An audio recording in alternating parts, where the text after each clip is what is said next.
Hello babies, and welcome to the Ultimate Mono Blue Affinity Sideboarding Guide. This sideboarding guide uses the list that I've been playing for the past few months, which is on screen now and in the description below. And keep in mind, just because I sideboard one way doesn't necessarily mean that some other way isn't also correct. So experiment around and most importantly, have fun. 4-color Yorion. Here we bring in 1 Pithing Needle, 4 Metallic Rebukes, and 1 Etch Champion. And we cut 2 Memnites, 1 Relic of Progenitus, 1 Nettlecyst, and 2 Mirror Enforcers. The main sideboard card you need to worry about is Force of Vigor, but because they're playing 80 cards, it's not that likely that they see sideboard cards anyway, so mostly just worry about playing around their main deck. Is it Murktide? Against Murktide, we bring in Pithing Needle almost exclusively for Engineered Explosives, and an Etch Champion, and we cut Gingerbrute and Nettlecyst. The main cards we need to worry about them bringing in are Engineered Explosives, Dress Down, and occasionally a Moon Effect to deal with our Urza Sagas, so try not to rely on them too much in games 2 and 3. Hammer Time. Here we bring in Pithing Needle, 4 Metallic Rebukes, and 2 Hurkyl's Recalls. And we cut 2 Welding Jars, 2 Relic of Progenitus, 1 Thoughtcast, and 2 Mirror Enforcers. The main cards you need to worry about from their sideboard are March of Otherworldly Light and Lavinia. Grixis Death Shadow. Here we bring in a Tormod's Crypt and an Etch Champion, and we cut Gingerbrute and Nettlecyst. Game 1, Saga can carry us pretty hard, but Game 2 and 3 they bring in a lot of answers for the Construct tokens, usually in the form of Dress Down, Alpine Moon, and Engineered Explosives. Relic of Progenitus and your 4/4s for 7 are very strong. Living End. Here we bring in 2 Tormod's Crypts and 4 Metallic Rebukes. And the cards we cut are Gingerbrute, Nettlecyst, 2 Thoughtcasts, and 2 Mirror Enforcers. The graveyard hate we have helps a lot, but they do have plenty of removal for artifacts and enchantments, so mostly be worried about Force of Vigor and Foundation Breaker. Burn. Here we bring in 3 Metallic Rebukes, and we cut 2 Relic of Progenitus and Nettlecyst. This is mostly a straightforward race, but the main cards to worry about are Eidolon, which is why in the Burn matchup you cast your free spells as soon as you can, and the most impactful card they bring in is Deflecting Palm, because if you don't play around it right it can kill you pretty easily. Amulet Titan. Here we bring in Pithing Needle, 3 Damping Spheres, and 4 Metallic Rebukes, and we cut 2 Relics because they don't do anything, Nettlecyst, 3 Thoughtcasts, and 2 Mirror Enforcers. Amulet Titan's a very fast deck, and they have a ton of good cards against us like Force of Vigor and other artifact and enchantment destruction, and this is by far our deck's worst matchup, so good luck. Temur Footfalls. Here we bring in 4 Metallic Rebukes, and we cut Memnite, 2 Relics, and Gingerbrute. Occasionally I'll cut a second Memnite instead of Gingerbrute, if they either didn't see Gingerbrute in Game 1, or I'm just feeling a little spicy. Game 1, your constructs will carry pretty hard, but try not to rely too much on Urza Saga in games 2 and 3, because they bring in a ton of answers for it like Force of Vigor and Blood Moon effects. Yawgmoth. Here we bring in Grafdigger's Cage, Pithing Needle, Curse Totem, and 4 Metallic Rebukes. And we cut a Memnite, 2 Relics, Nettlecyst, and 3 Thoughtcasts.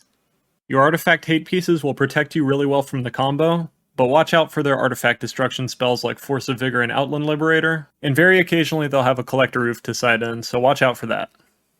Green Tron. Here we bring in Pithing Needle and 3 Damping Spheres, and we cut 2 Relics, Shadow Spear, and Nettlecyst. The main thing you need to watch out for is if they can play a Karn the Great Creator, either onto an empty board, or play Ensnaring Bridge right after. Because of KGC, this matchup is pretty much just a race. The Affinity Mirror Match. Here we bring in Pithing Needle and 2 Hurkyl's Recalls, and we cut a Welding Jar and 2 Relic of Progenitus. Needle's a very powerful effect in this matchup, but it's generally not great to have it in your opening hand, because the game hasn't developed enough yet to know what you need to needle.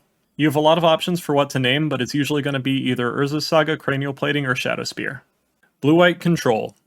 Here we bring in the exact same cards that we did against 4-color Yorion, 1 Pithing Needle, 4 Metallic Rebukes, and 1 Etch Champion. And we're cutting 2 Relics, Shadow Spear, Nettlecyst, and 2 Mirror Enforcers.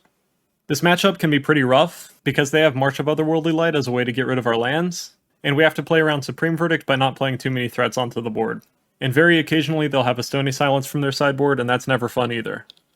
Jund. Against Jund, we bring in a Pithing Needle and an Etch Champion, and we cut a Memnite and a Nettlecyst. The main powerful thing we need to look out for is them looping Beseiju with Wrenn and 6, but other than that, they're Jund, and Jund is bad. Glimpse Combo.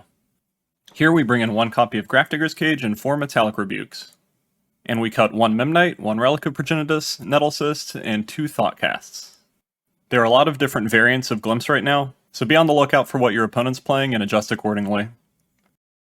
Goblins. Here we bring in Pithing Needle and Curse Totem, and we cut 2 copies of Relic of Progenitus. Your main options for Pithing Needle are Aether Vial and Conspicuous Snoop, but also be on the lookout for Goblin Trashmaster out of their sideboard. Death and Taxes. Against Death and Taxes, I bring in Pithing Needle and 4 Metallic Rebukes, and I cut 2 Welding Jars, 2 Relic of Progenitus, and Nettle Cyst. Your main targets for Needle are going to be Ether Vial and Stoneforge Mystic, and be on the lookout for Katakis out of their sideboard. Time Sieve combo.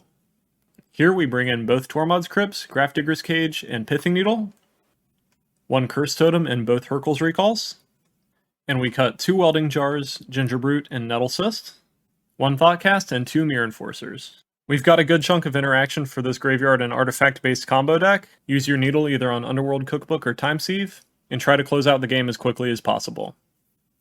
Indomitable Creativity. Here we bring in Pithing Needle and 4 Metallic Rebukes, and we cut 2 Mimnites, Nettle Cyst, and 2 Mirror Enforcers. The main things of note for this matchup are that because Creativity puts the creature from exile into play, Grafdigger's Cage doesn't help us against it, but also if they cast Creativity targeting artifact tokens, we can use Welding Jar to regenerate their artifact and stop Creativity from getting a creature. Mill. Mill is another deck that we bring in Pithing Needle and 4 Metallic Rebukes against, and we cut 2 Welding Jars, Nettle Cyst, and 2 Thoughtcasts.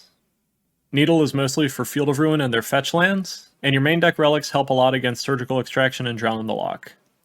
The main sideboard card they have that you need to look out for is Ensnaring Bridge, so prioritize getting an Ornithopter and Cranial Plating into play so you can play through it. Reanimator. Against this deck, we bring in 2 Tormod's Crypts and Grafdigger's Cage, along with 4 Metallic Rebukes. We cut 2 Welding Jars, Shadow Spear, and Nettle Cyst, along with 1 Thoughtcast and 2 Mirror Enforcers. Having main deck relics and Aether Spellbomb makes this matchup pretty hard for the Reanimator player. Belcher. Against Belcher, we bring in 1 Pithing Needle, 3 Damping Spheres, and 4 Metallic Rebukes.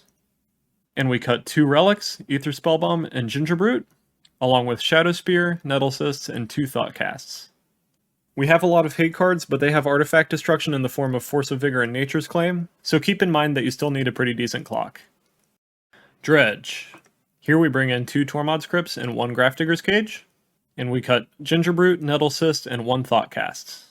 This matchup is pretty entertaining because both of our decks do pretty similar things by dumping a bunch of creatures onto the battlefield earlier than we should be able to get them out, but our creatures have more toughness than their creatures have power, so it's pretty easy to stabilize against them. Games against Dredge usually feature a board stall that ends once we either find Cranial Plating or Shadow Spear, or they can conflagrate for enough damage to kill us. Harden Scales. Here we bring in 1 Pithing Needle, 2 Hurkyl's Recalls, and 1 Curse Totem, and we cut 1 Memnite, 2 Relic of Progenitus, and Nettle Cyst. Your main targets for Needle are Arcbound Ravager, Walking Ballista, and Inkmoth Nexus. And from their sideboard, you need to be on the lookout for artifact and enchantment destruction like Natural State, along with artifacts from their Saga package like Basilisk Collar and Pithing Needle. Oops All Spells. Against Oops, we sideboard pretty heavily with 2 Tormod's Crypts, 1 Grafdigger's Cage, 1 Pithing Needle, and 4 Metallic Rebukes, cutting 1 Aether Spellbomb, 1 Gingerbrute, and 1 Nettle Cyst, 3 Thoughtcasts, and 2 Mirror Enforcers.